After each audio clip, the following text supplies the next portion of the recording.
Corridors economic development को stimulate करने के लिए डिजाइन किया गया जियोग्राफिकल एरिया के भीतर का एक इंटीग्रेटेड नेटवर्क है। वे विशेष जियोग्राफिकल एरिया में विभिन्न इकोनॉमिक एजेंट्स को जोड़ते हैं।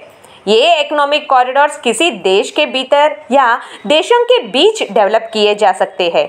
ये कॉरिडोर्स अफ्रीका, एशिया और अन्य एरियाज में मौजूद है। इकोनॉमिक कॉरिडोर्स अक्सर रोडवेज, रेलवेज और पोर्ट्स जैसे इंटीग्रेटेड इंफ्रास्ट्रक्चर होते हैं जो सिटीज और कंट्रीज को लिंक कर सकते हैं। Manufacturing hubs, high supply and demand areas और वैल्यूएबल गुड्स मैन्युफैक्चरर्स को जोड़ने के लिए इकोनॉमिक कॉरिडोर्स बनाए जा सकते हैं। इकोनॉमिक कॉरिडोर शब्द एशियन डेवलपमेंट बैंक ने 1998 से उपयोग में लाया है। इकोनॉमिक कॉरिडोर्स न केवल एरियाज को ट्रांसपोर्ट के माध्यम से जोड़ते हैं बल्कि इंडस्ट्रियल क्लस्टर स्थापित करके इंफ्रास्ट्रक्चर कंस्ट्रक्शन को मजबूत करते हैं, जिससे इन्वेस्टमेंट अट्रैक्ट होता है और रीजनल इकोनॉमी को डेवलप करता है। रिसेंटली दिल्ली में हुए G20 समिट के दौरान India middle east Europe economic corridor IMEC पर ऐतिहासिक समझौता पूरी दुनिया में इंडिया के लिए ग्लोबल कनेक्टिविटी का एक खास मौका है। ये कॉरिडोर न सिर्फ मिडिल ईस्ट और यूरोप के साथ ट्रेड के लिए अल्टरनेटिव ट्रैवल रूट बनाएगा बल्कि सस्टेनेबल एनर्जी के नेटवर्क की भी बुनियाद रखेगा। IMEC में दो अलग अलग कॉरिडोर्स होंगे, एक ईस्ट कॉरिडोर जो भारत को मिडिल ईस्ट से जोड़ता है और एक नॉर्थ कॉरिडोर जो मिडिल ईस्ट से यूरोप तक फैला हुआ होगा।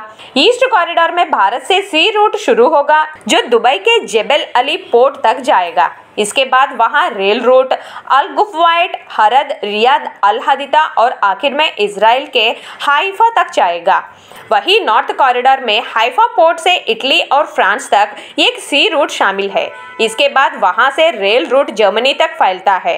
अमेरिका, भारत और इजराइल के अलावा IMEC की सदस्यता में सऊदी अरब, UAE, France, Germany, Italy, European union और जॉर्डन शामिल है।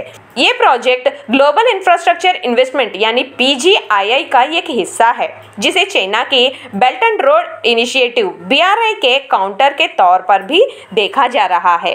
चाइना गवर्नमेंट अलग अलग कंट्रीज को इंफ्रास्ट्रक्चर को बढ़ाने के लिए लोन्स देता है और फिर उन कंट्रीज के प्रोजेक्ट्स चाइना की ही कंपनीज को दिए जाते हैं। इस तरीके से चाइना ग्लोबली अपनी पहुंच बढ़ा रहा है, जिस पर वर्ल्ड वाइड कमेंट्स आए थे और इटली चाइना के belt and road initiative BRI को छोड़ने के बारे में सोच रहे हैं।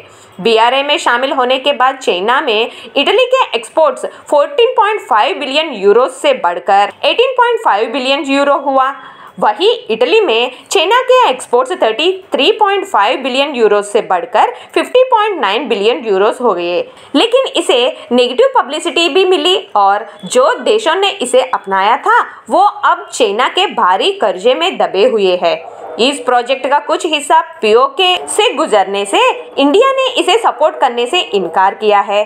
अब ये देखना इंटरेस्टिंग होगा कि BRI से बाहर निकलने में इटली का डिसीजन और इजराइल IMEC में कैसे इन्वेस्ट कर फायदा उठाने का प्लानिंग कर रहा है।